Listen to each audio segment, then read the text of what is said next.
प्रतिपदा से 12 दिन तक ये व्रत किया जाता है। गाय के दूध को पी करके रहना है। और विधिवत मैया अदिति ने व्रत को किया, भगवान गर्भ में आए हैं, भगवान की स्तुति की है। यज्ञ से यज्ञ पुरुषाच्युत तीर्थ पाद तीर्थ श्रवा श्रवण मंगल नाम धेया। हे प्रभु, आपके कीर्तन करने से, आपके यश का गान करने से जीव का कल्याण हो जाता है। आप स्वयं यज्ञ हैं, आप यज्ञ पुरुष हैं। आज भगवान वामन मैया अदिति के गर्भ में आए हैं। कौन सा समय है?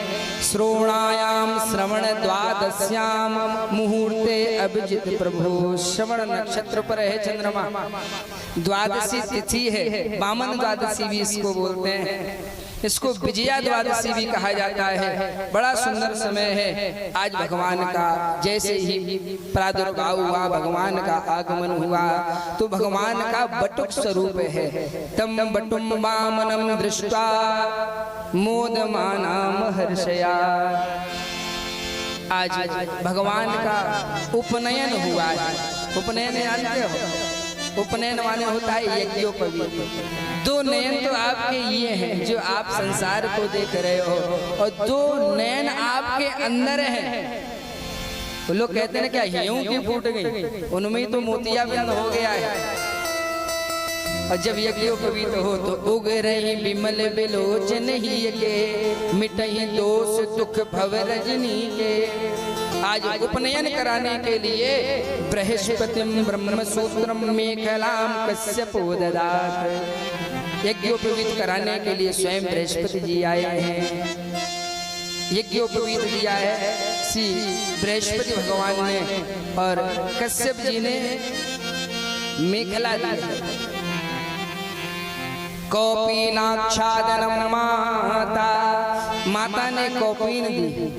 देवताओं ने वामन भगवान को छत्र दिया है। चंद्रमा ने दंड दिया है। आपने देखा होगा जब जनेऊ होता है तब ये सब चीजें दी जाती हैं।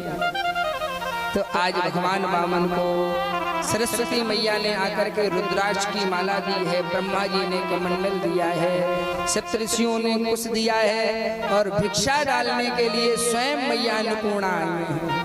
और जैसे मैया अन्नपूर्णा भिक्षा डालने लगी तो भगवान वामन ने कहा कि मैया, हमारा इस भिक्षा से काम नहीं चलेगा। जहाँ मैया अन्नपूर्णा से ये कह दिया जाए, मैया अन्नपूर्णा ने कहा क्यों, क्या हो गया? वामन ने कहा कि हमने यजमान तलाश लिया है। कौन है? बोले बलि है, बलि के यहाँ जा रहे हैं। आज भगवान वामन बलि के यहाँ जा रहे हैं। वो स्वरूप नहीं है सशंख चक्रम सकिरीट कुंडलम, वो स्वरूप नहीं है। कौन सा स्वरूप है? बटुक वेश है। कहते हैं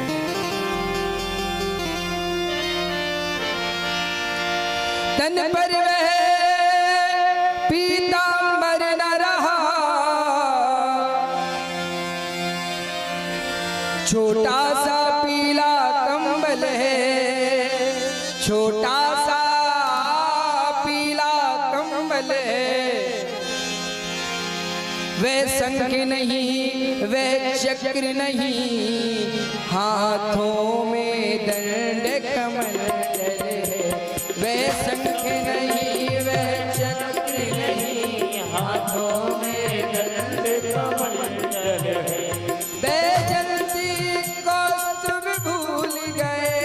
छोटी तुलसी की माला है, छोटी तुलसी की माला है, छोटी तुलसी की माला है।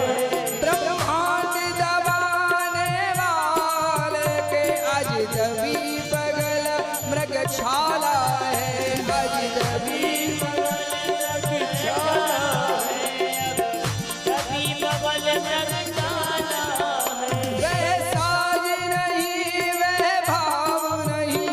भस्मी का तिलक लगाए हैं, भस्मी का तिलक लगाए हैं, भस्मी का तिलक लगाए हैं। विश्वेश आज वामन बनकर बलि के दरवाजे आए हैं, बलि के दरवाजे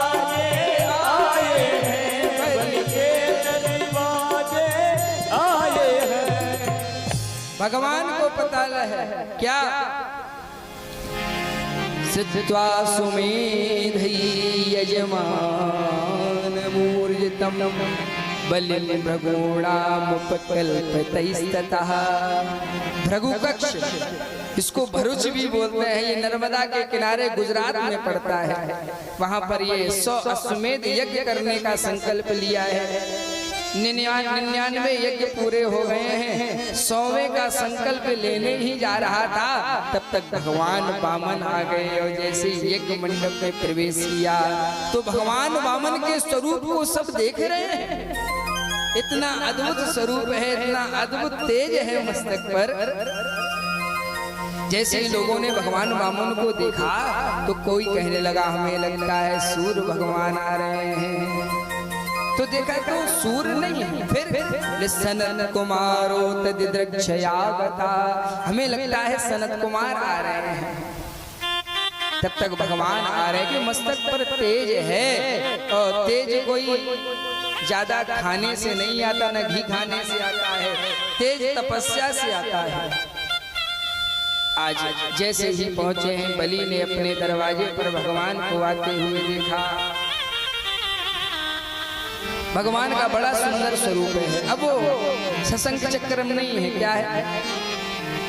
छत्रम सदनम सजलम कमंडलम।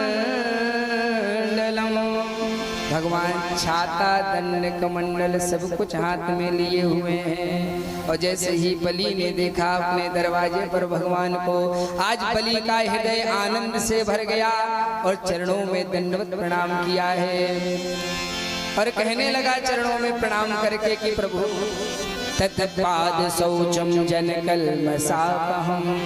हे प्रभु, आपके चरणों को स्पर्श करने के बाद, आपके चरणों को धोने के बाद हमारे जीवन के समस्त पाप समाप्त हो गए हैं। हे प्रभु, आपके ये चरण धोने पर हमें ऐसा महसूस हो रहा है जैसे ये वही चरण है। बोले कौन से? यदि देव देवो गिरिशम चंद्रमौली। हे प्रभु, हमें ये वही चरण समझ में आ रहे हैं जो भगवान चंद्रमौली भगवान शंकर अपने हृदय में धारण करते हैं। हे प्रभु, आपके चरणों में बारंबार प्रणाम है। पांवों को धोया, चरणामृत पान किया, लेकिन बलि को अभिमान है क्या कि हमारे यहाँ कोई भी आता है वो मांगने के लिए आता है। तो तुरंत कहने लगा मांग लो महाराज, क्या मांगना चाहते हो? गाम कांचनम गुणवद धाम मृषतम। हे महाराज, गांव मांगो, सोना मांगो, चांदी मांगो, प्रांत के प्रांत मांगो, राज्य के राज्य मांगो, देश के देश मांगो, क्या मांगना चाहते हो? भगवान वामन ने कहा धन दौलत की न जरूरत है, चाहिए मुझे धन धाम नहीं। बलि ने कहा नहीं महाराज, मांगो, क्या मांगना चाहते हो? भोजन मांगो, कपड़ा मांगो, जो मांगो सो सब हाजिर है। भोजन मांगो, कपड़ा मांगो, जो मांगो सब कुछ हाजिर है। भोजन मांगो, कपड़ा मांगो, जो मांगो सो सब हाजिर है। हे नाथ हमारा तन मन धन इन चरणों पर न्योछावर है।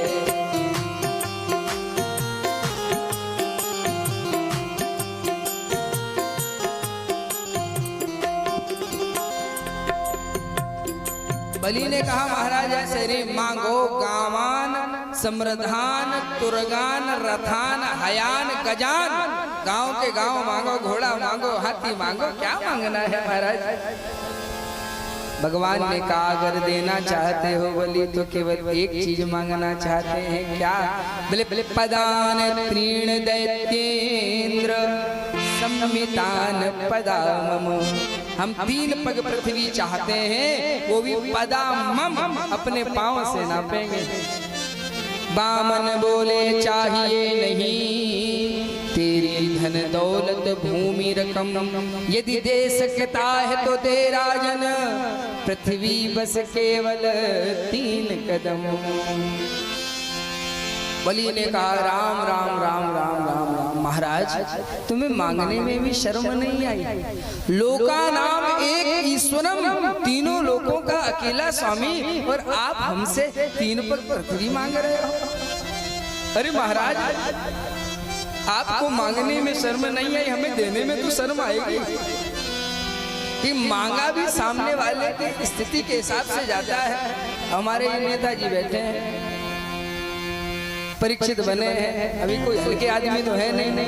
अगर इनसे एक डलिया में घुस मांगने लगे तो बताओ बेइज्जती है कि नहीं है? बताओ बहादुर प्रभु, इनसे भी ऐसी चीज मांगो ये भी जान जाए। परेशान ना हो ना, हम मांगेंगे नहीं तो टेंशन में आ जाए। वैसे हल्के में नहीं है, चेला कोई हल्का नहीं है। कहा कि महाराज आपको बोलने में भी नहीं लगा, 3 पग पृथ्वी। बोले बलि भोले